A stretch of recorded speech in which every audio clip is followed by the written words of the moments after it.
오직 예수님, 할렐루야, 아멘. 우리 예수님의 십자가와 재림, 믿음으로만 구원받습니다.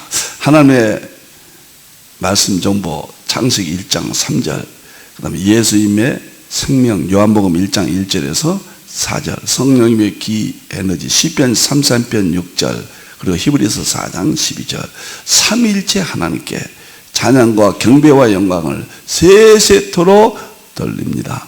아멘. 그동안 창세기 1장 11절로 했거든요. 이르시되, 말씀하시되, 말씀이 정보거든요. 그래서 말씀 정보 그대로 되니란 말이 11절부터 나와요. 그래서 자꾸 질문들 하셔서 그냥 편리하게 1장 3절로 빛이 창조됐죠. 이르시되 빛이 있으라. 이르시되 빛이 있었고. 그래서 1장 3절로 오늘부터 다 정정하게 똑같은 건데요. 이렇게 정정하겠습니다. 삼위일체 하나님께 찬양과 경배와 영광을 세세토록 돌립니다. 아멘. 감사합니다. 제가 신학자가 되라. 지금 20권의 삼위일체 과학신학, 삼위일체 통합신학 200권, 과학신학 20권의 핵심 방향을 신학자가 되라, 과학자가 되라, 그리고 목사님은 설교자가 되라, 일반 성도는 전도자가 되라, 이렇게 방향을 잡았습니다. 에도드가 강력하게 주장한 겁니다. 에도드 때까지는 그랬어요. 칼빈 때나. 그런데 그 이후 이렇게 신학과 교회가 분리되면서 성도들은 아주 낮은 단계 복음에 대한 그 선이 커졌잖아요. 그런데 놀라운 것은요, 이번 주 국민일보의 신문에 났더라고요. 이제 신학교 방향이 일반 성도들을 이제 받아들여서 문교부에서 허가까지 나왔답니다. 한신대학교가 지금 시작을 했어요. 금년도에. 그래서 평신도 신학과가 개설이 됐어요. 평신도들이 신학할 수 있도록. 신문에 아주 제가 그동안 생각했던 거거든요. 일반 성도들이 이제는 신학에 대한 갈증이 너무 폭발적이랍니다. 우리도 신학을 알고 싶다. 이건 당연한 거거든요. 그 다음에 실천신학대학원 대학교도 작년부터 일반 성도들을 신학과를 석사과정을 하기도 준다고 그래요. 이렇게 세계가 변모하고 있습니다. 신학교가 또 지원자가 줄어들어서 거기에 대한 하나의 방향에 도움도 될 것 같습니다. 저는 2020년도에 21년도에 힌돌 포터를 개설했거든요. 이건 힌돌 트리니티 아카데미예요. 이게 신학교예요. 제가 그렇게 말씀을 드렸어요. 신학교란 말은 이름을 붙이지 않겠지만 평신도 신학교와 동일합니다. 이런 말씀을 드렸거든요. 저희가 2021년도에 10월 달에 개설했고 실천신학대학원 대학교는 2022년도에 시작했더군요. 한국신학대학이 금년도에 시작했고 앞으로는 모든 신학교가 이런 방향으로 갈 겁니다. 그래서 제가 성도들을 신학자가 되라, 과학자가 되라, 전도자가 되라, 이러한 방향을 확정하고 저희 과학신학 이제 9월달부터 시작될 20권을 하게 되면은 물론 신학교 교수님급 같은 신학자를 말하는 건 아닙니다. 아인슈타인 같은 물리학자를 말하는 건 아닙니다. 신학자가 될 수 있다. 과학자가 될 수 있다. 또 설교자가 될 수 있다. 성도들은 전도자가 될 수 있다. 확신에 의해서 이런 방향을 제시했고 9월 이후에 여러분들이 그렇게 되는지 안 되는지를 꼭 확인해 보시기 바랍니다. 저는 자신 있습니다. 감사합니다. 다음 보도록 하겠습니다. 오늘은 이제 성경 종말론 통일장 112번째입니다. 세 번째 지금 하고 있죠. 2년 전부터. 대화는 세 번째 책은 대화는 시나리오 68번째고 붉은 말만 24번째입니다. 늘 말씀을 드렸죠.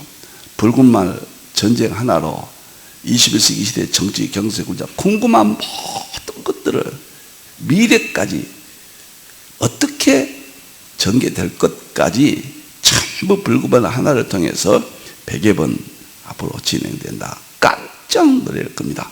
자, 계시록 6장 붉은 말 보도록 하겠습니다. 예수님께서 대환란 시작될 때 인을 떼십니다. 흰말을 내보냅니다. 적그리스도가 활동하도록 허락합니다. 둘째는 흰말 탄자가 전쟁을 일으킵니다. 붉은 말 탄자가 적그리스도예요. 허락을 받아 우리 예수님께서 허락하신다 그 말이에요. 섭리하신다 그 말이죠. 땅에서 화평을 제하고 서로 죽이게 하고 큰 칼을 받았더라. 이것이 오늘 이 시대 전쟁 7가지 핵심이 있었다고 그랬죠. 늘 말씀대로 다니엘서 8장 첫 번째, 다니엘서 7장 두 번째, 다니엘서 10장 11장 세 번째, 에스겔 38장 39장 네 번째, 스가랴 14장 다섯 번째, 계시록 9장 유브라데 전쟁 여섯 번째, 계시록 16장 아마겟돈 전쟁 일곱 번째, 결론은 19장입니다. 예수님 재림 심판. 이 안에 우리가 살고 있는 정치, 경제, 군사 모든 것들이 설명할 수가 있다.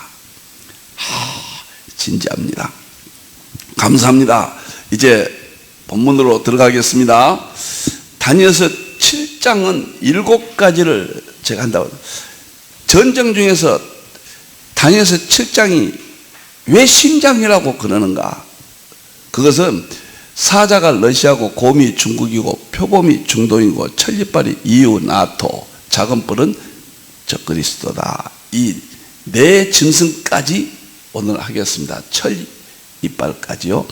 다음에는 주가는 적그리스도 작은 뿔을 오늘 이 시대로 보여주겠습니다. 이게 왜 중요하냐면요.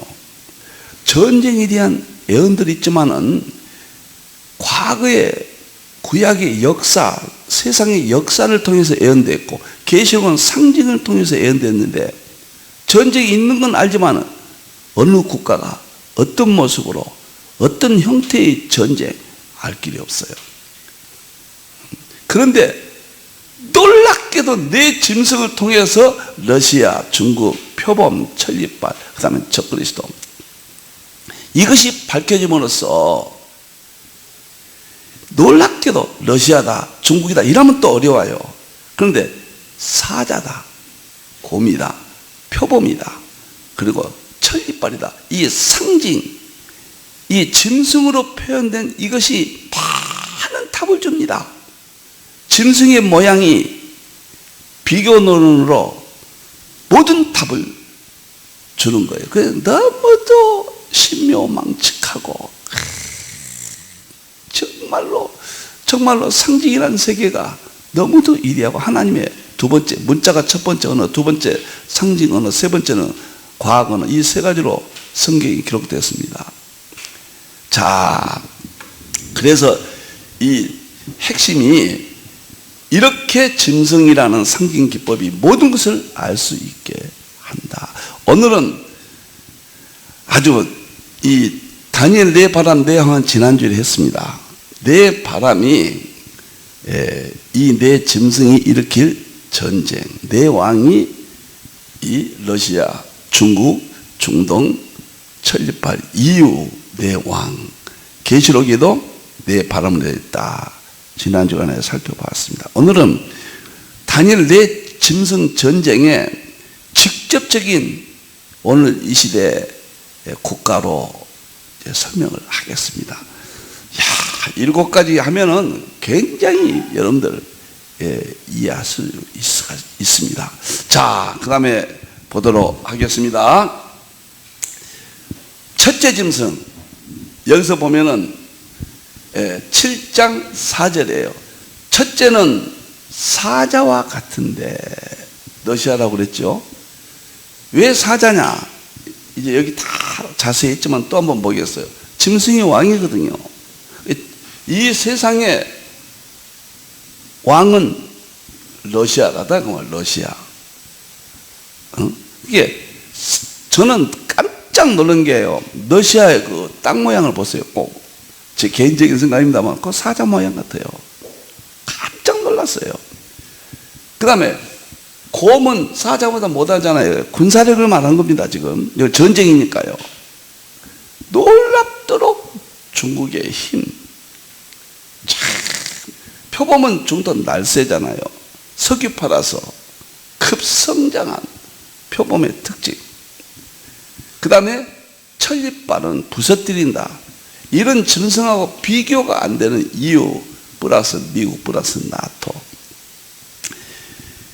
이것이 사자라는 표현이 러시아에 대해서 어떻게 생각할 거예요? 동물의 왕이니까 이유 빼놓고는 사자가 그냥 막강한, 정말 사자는 맹수잖아요. 모든 동물을 지배하잖아요. 이야, 러시아가 이렇게 지배하구나. 우리는 하나님의 언어를 통해서 보게 되잖아요. 독수리의 두 날개가 있었다. 구소련이 독수리의 날개가 있었는데 놀랍도록 사자가 날개까지 있으니까 그 힘은 막강하죠. 구소련이 세계를 먹을 뻔했잖아요.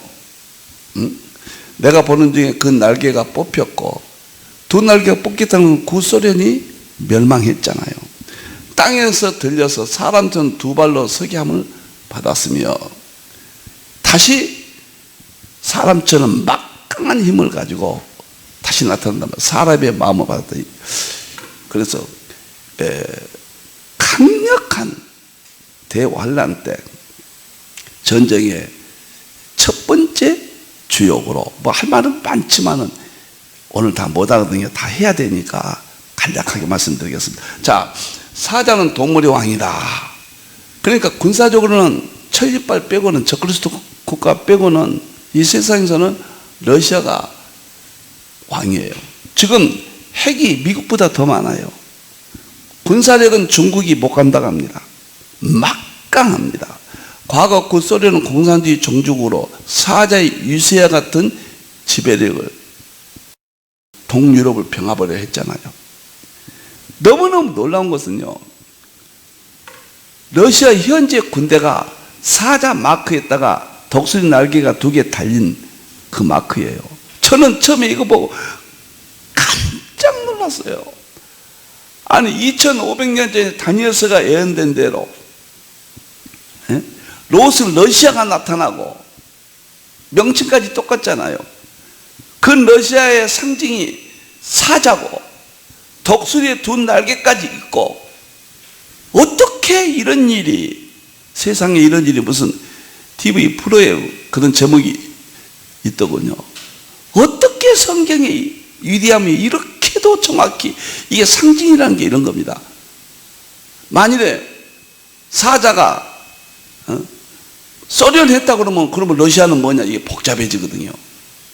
그런데 사자 해놓고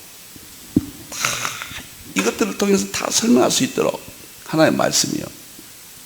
다만 너무 신비해요. 얼마큼 막강하냐면요, 이 세계에서 영토가 제일 넓은 데가 러시아입니다. 그리고 자원이 가장 많은 것도 러시아. 지금 우크라이나 그 전쟁 때도 보세요. 가스를 막아버리니까 서방 유럽에서 난리가 났잖아요. 사자예요, 사자. 러시아입니다.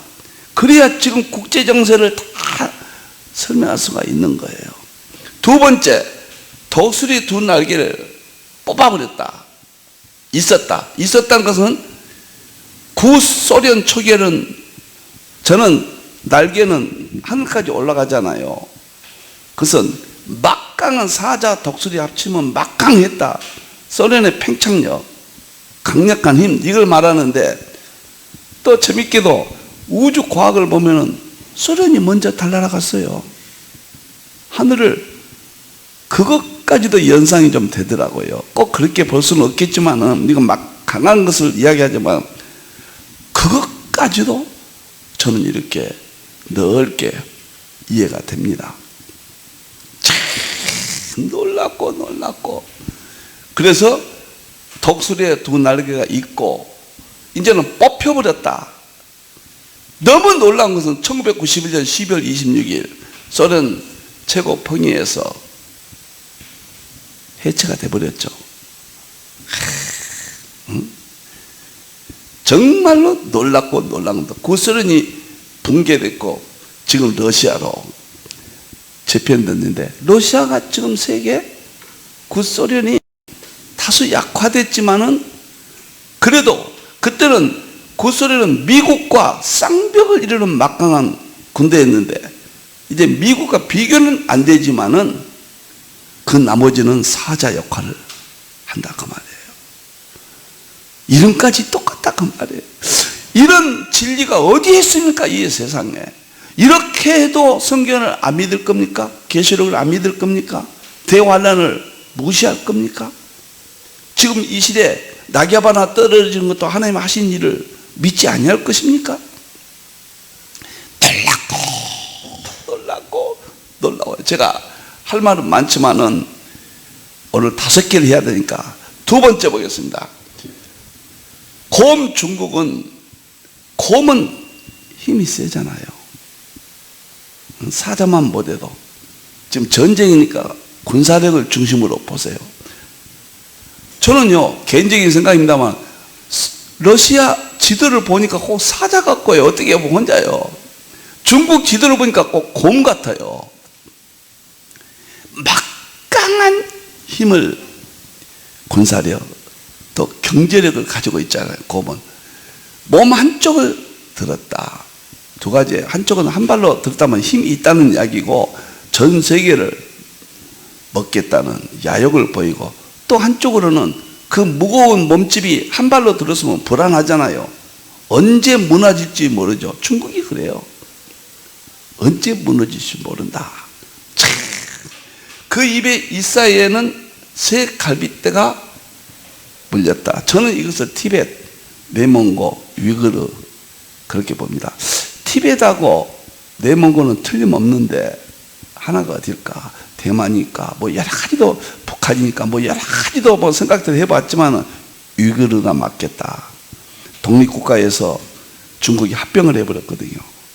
새 국가가 틀림없다. 이렇게 본 겁니다. 그래서 많은 고기를 먹으라. 많은 고기를 먹으라면 중국의 팽창력, 마지막 오늘 이 시대에 미국과 맞불, 싸울 만큼 거의 비교가 안 돼. 싸울 수가 없습니다. 여러분들이요, 우리는 이러한 국제 정세 속에서 첫째 성경을 통해서 하나님의 음성을 들어야 돼요. 정말에 예수님이 재림에 관한 계시록이 해석돼야 돼요. 또 하나는 일반은총 세계에서 지혜를 찾아야 돼요. 우리가 그러면 어느 국가와 가까이 해야 되는가? 답이 나오잖아요. 어느 국가냐? 우리가 지금 미국과 가까워지느냐, 중국과 가까워지느냐, 러시아와 가까워지느냐, 어디가 어떻게 해야 되느냐? 이런 문제, 예민한 문제까지도 답을 준다 그 말이에요. 성경이 지금 보여주고 있잖아요. 자, 그 다음에 보겠습니다. 곰이 몸 한쪽을 든 것은 아까 말씀드린 대로 세계 지배 야욕과 불안정한 중국의 미래를 상징한다. 야, 중국이 지금 미국이 키웠잖아요. 엄청나게 지금 성장을 했고 일본을 제치고 G2가 됐습니다. G2란 말도 미국이 붙여줬죠. 한쪽 발로 세계를 넘볼 만큼 경제력, 군사력이 커진 건 사실입니다. 그런데 이 상징이니까 이런 말을 설명을 한 거예요. 중국하다는 이야기죠. 벌써 10%, 8% 경제 성장률이 5%로 떨어졌잖아요. 그리고 지금 중국이 이제 마지막 성장 단계까지 왔지 않느냐라는 많은 이론들이 나오고 있습니다. 저는 미국과 중국의 싸움은 게임이 안 돼요.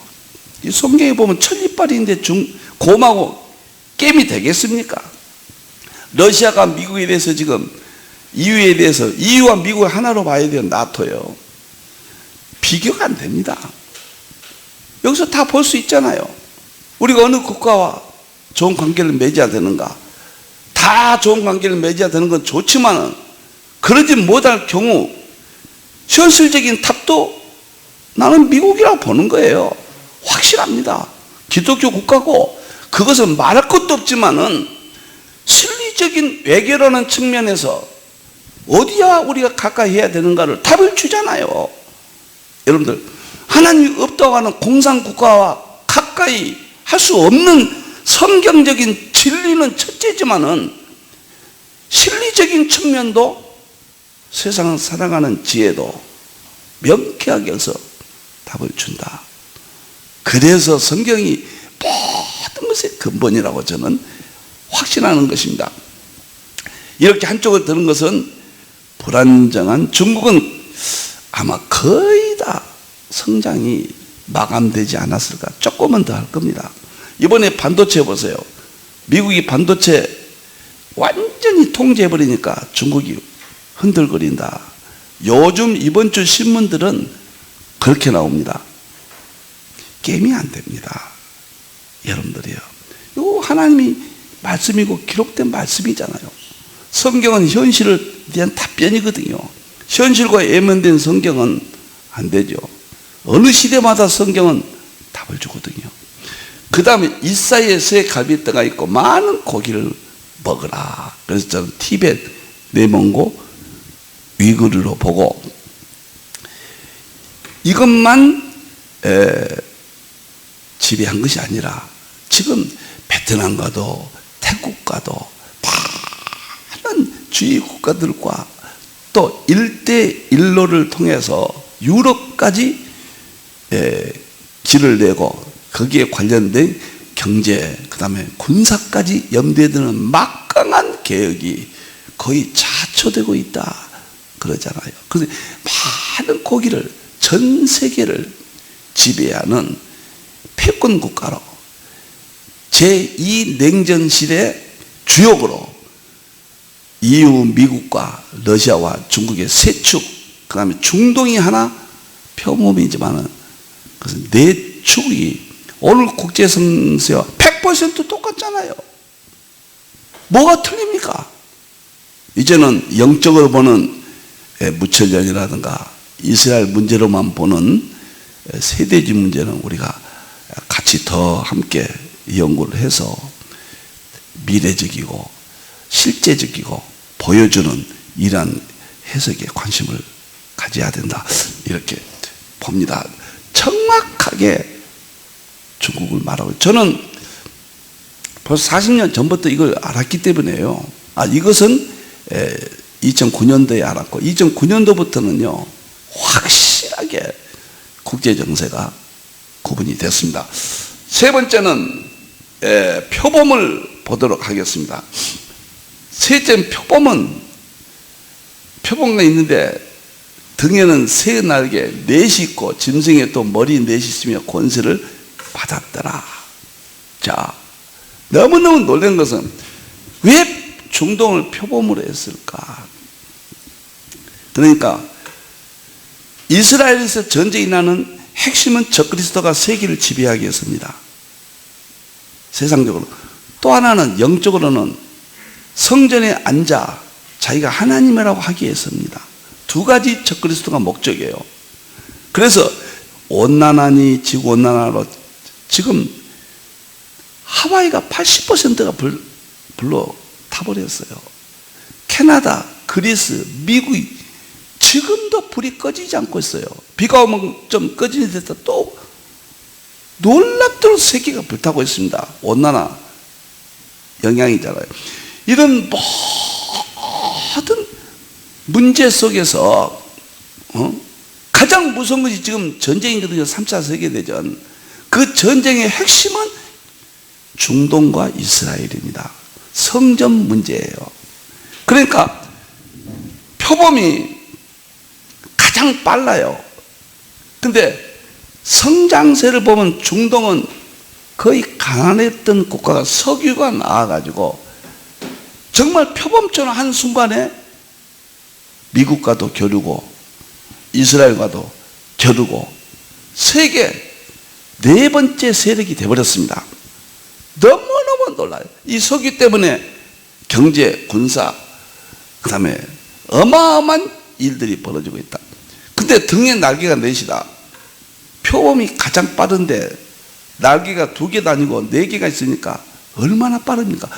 불과 중동은 몇십 년 만에 거의 정체성이 약했던 중동이 지금 몇십 년 만에 불과 전 세계를, 경제를, 또 이란의 핵 문제도 지금 위협이 되고 있잖아요. 미국과도 맞상대 싸우잖아요. 사우디 경제는 세계 경제에 영향을 줄 만큼 사우디가 감산하느냐 증산하느냐에 따라서 휘청휘청하잖아요. 그러나 표범이다 말이에요. 군사적인 측면에서 볼 때는 러시아가, 그 다음에 중국이, 그 다음에 표범이에요. 그런데 이스라엘 보면은 저는 머리넷이 어딜까? 머리넷은 사우디 보고 이란, 이라크, 이집트가 아닐까? 근데 이라크가 틀림없거든요. 빠질 수 없거든요. 근데 미국에게 무너져서 굉장히 약해졌는데 그래도 회개의 4대 머리는 이 네 국가가 아닐까. 그래서 본다. 이렇게 이야기를 했습니다. 이스라엘의 큰 위협이 되기도 하죠. 사자만 생각하면 러시아의 위상을 우리가 볼 수가 있습니다. 중국만 생각하면 중국의 이상 막강한 힘을 볼 수가 있습니다. 중동을 생각하면 표범의 특징을 통해서 중동의 위상을 볼 수가 있어요. 너무 놀란 것은 우리 좀 보세요. 러시아와 국경을, 중국과 국경을 가지고 있죠. 삼강이 일본과 국경을 가지고 있죠. 태평양 시대 미국의 선교를 우리가 기독교 입장에서 받아들였고, 우리는 미국의 선교를, 청교도들의 선교에 잊어서는 안 됩니다. 얼마나 감사하고 그들의 신앙이 위대한 신앙을 우리에게 물려줬잖아요. 근데 마지막까지 동맹을 맺고 한국을 지켜주는 미국에 대한 이야기가 이제는 천리빨에서 우리는 이미지를 구축할 수가 있습니다.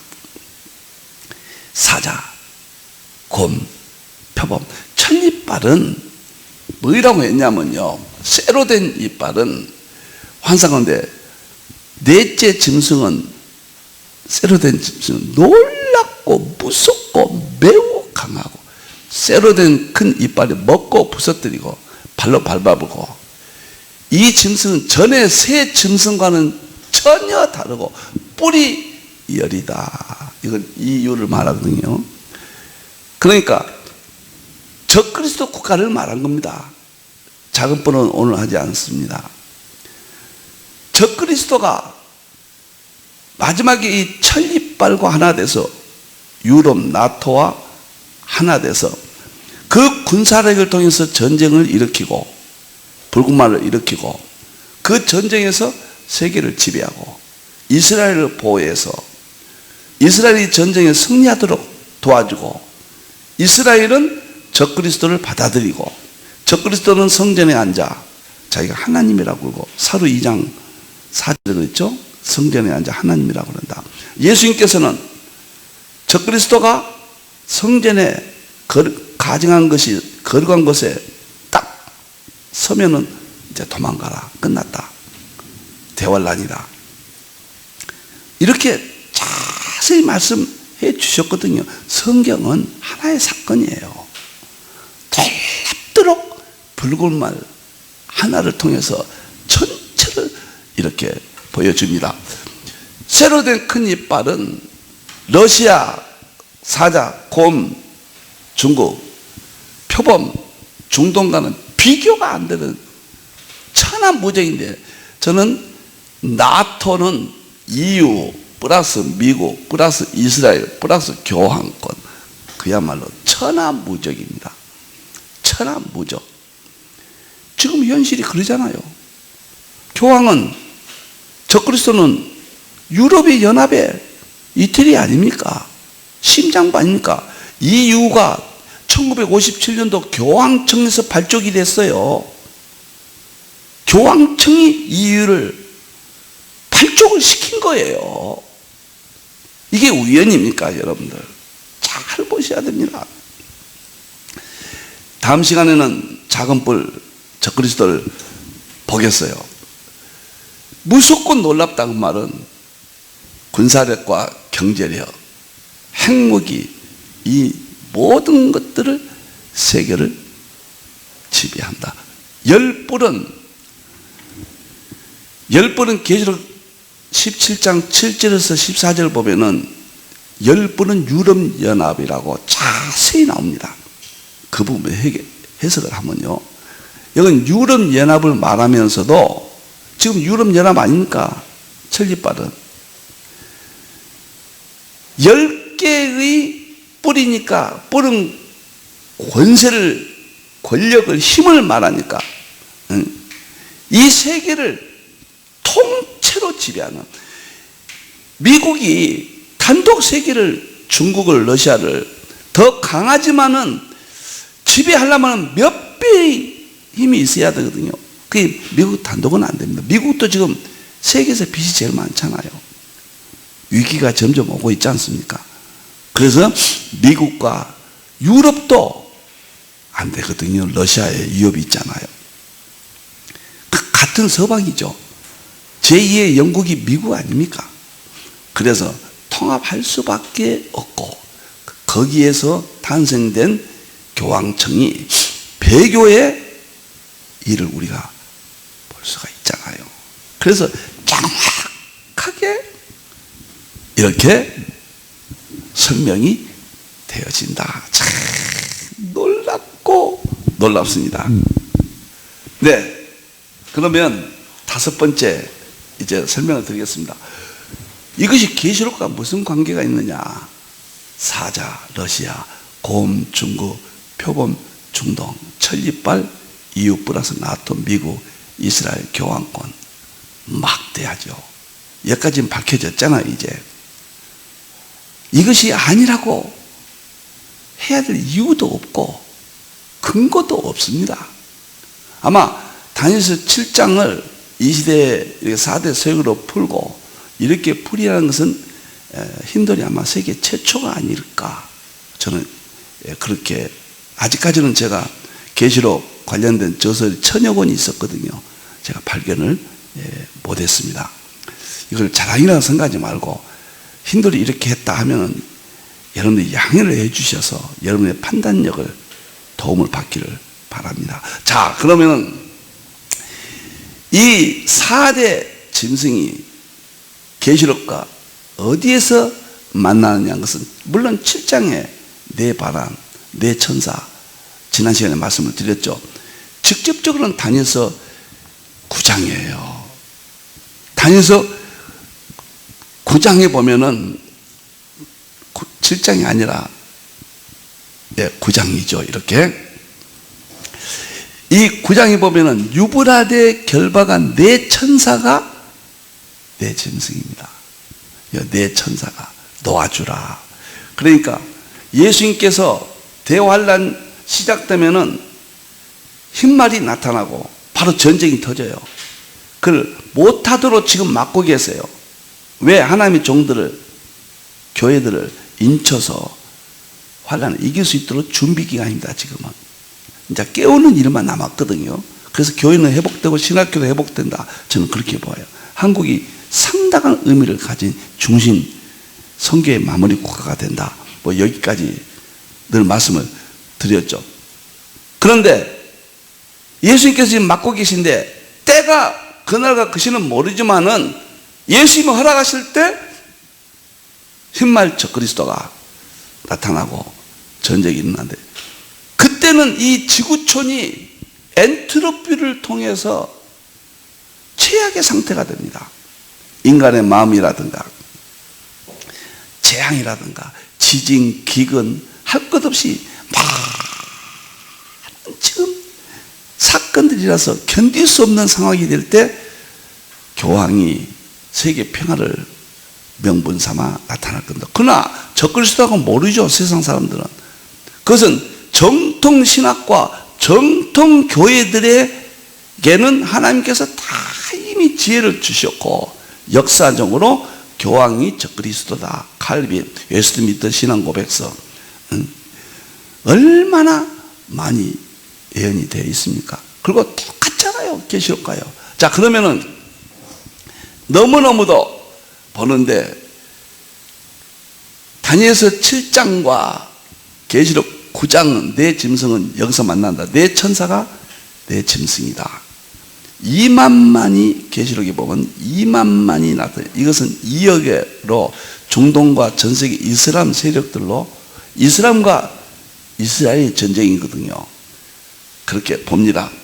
사람 3분의 1이 죽은다. 4대 세력이 일으키고 유브라데 전쟁, 세계 3차 대전이니까 창가국들이 핵전쟁을 통해서 희생자가 막 2억이면은 3분의 1이면은 약 7천만이잖아요.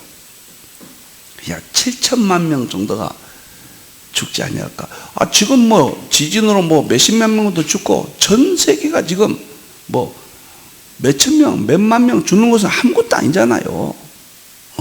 어마어마한 마지막에 최고의 위기가 옵니다.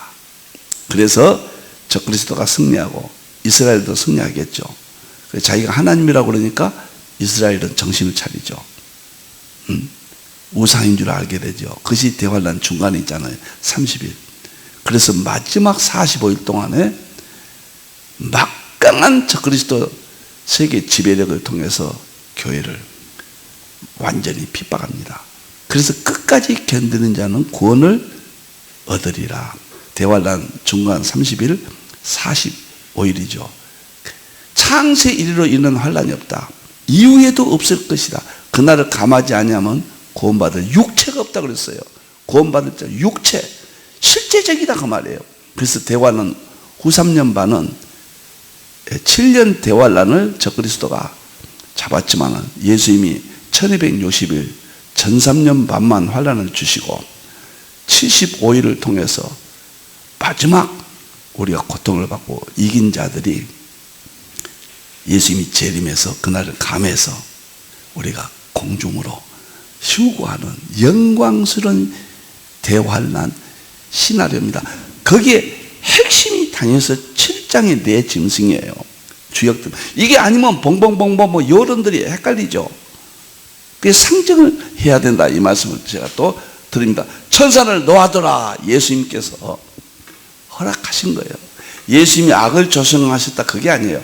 악이 이 세상을 지배할 때 교회가 핍박을 받고 고통을 받는데 그 모든 일은 예수님의 섭리 가운데 진행된다. 그런 뜻이에요. 그래서 예수님이 주도권을 가지고 계신다. 예수님이 절대권을 가지고 계신다. 예수님의 뜻대로 교회가 구원을 받고 멋있잖아요. 신학교가 회복되고 저는 교회가 회복되고 주의정이 회복되고 성도의 믿음이 회복된다. 그게 마지막 시나리오예요. 영광스러운 결론을 우리가 맞이하는데 지금 저는 대환란이 가까이 오고 있다. 징조를 놓고 징조를 40년 동안 하니까요. 제가 징조는 책도 많이 썼습니다. 야, 우리 하나님, 우리 예수님 오실 때가 가깝구나. 이렇게 제가 보고 있습니다. 이제 다 했습니까? 네. 한번 정리하고 마치겠습니다. 다니엘서 7장이 중요하다. 첫째는 사자.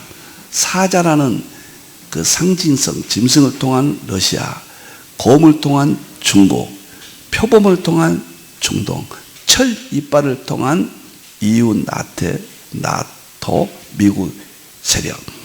여기에 대해서 그 기록된 단어 하나하나가 이 시대의 모든 내용들을, 이 시대 정치, 경제, 군사 모든 것들을 설명할 수 있다. 상징의 묘미는 절대적이다. 하나님의 언어다. 이렇게 설명을 드리고 정말 다 됐다. 아담 이후 많은 세월이 흘렀지만은 재림 때 예수님이 재림의 영광에 들어갈지도 모르는 오늘 이 시대 우리들이야말로 최고의 영광의 시대고 물론 환난도 가장 크지만은 영광도 가장, 예수님을 친히 구름 타고 오실 그 예수님을 목격할지도 모르는 그런 시대에 살고 있어요. 우리가 살아서 휴거할지도 모르는, 절대로 그날과 그 시는 모르지만은 긴박한 시대. 지금 이 세상은 엔트로피로 말미암아 종말이 온다고 그러고, 여러 가지 온난화 사건을 통하여 지구가 회복할 수 없는 때가 왔다고 그러잖아요. 그것이 예수님의 재림의 때지, 재림 없이 지구가 멸망이 되겠습니까? 계시록 없이 지구가 멸망이 되겠습니까? 아니죠. 자, 오늘 여기서 마치겠습니다. 위대하신 우리 하나님, 우리는 삼위일체 통합신앙, 삼위일체가 성경의 중심이고, 이 신앙으로 우리는 회복될 수 있고 승리할 수 있습니다. 정말 세상을 살아가지 말고 시대의 표적을 보고 오늘 또 우리 주님을, 오직 예수를 부르시면서 행복하시기를 바랍니다. 기도하겠습니다. 하나님 감사합니다. 다니엘서 7장을 통해서 사자, 곰, 표범, 천리발을 통해서 이 시대를 보았습니다. 놀랍습니다. 계시록 9장 놀랍습니다. 유브라데 전쟁이 목전에 온 것을 보여주셨습니다. 교회는 승리합니다. 계시록 22장 16절에 예수님께서 나 예수는 교회를 위하여 내 사자들을 보내어 하나님의 종들이 회복됩니다. 이것들을 증거케 하였다. 계시록이 전 세계에 전파된다. 그래서 우리는 승리한 것입니다. 하나님 영광 받으시옵소서. 감사합니다. 다시 오실 예수님의 이름으로 기도하옵나이다. 아멘.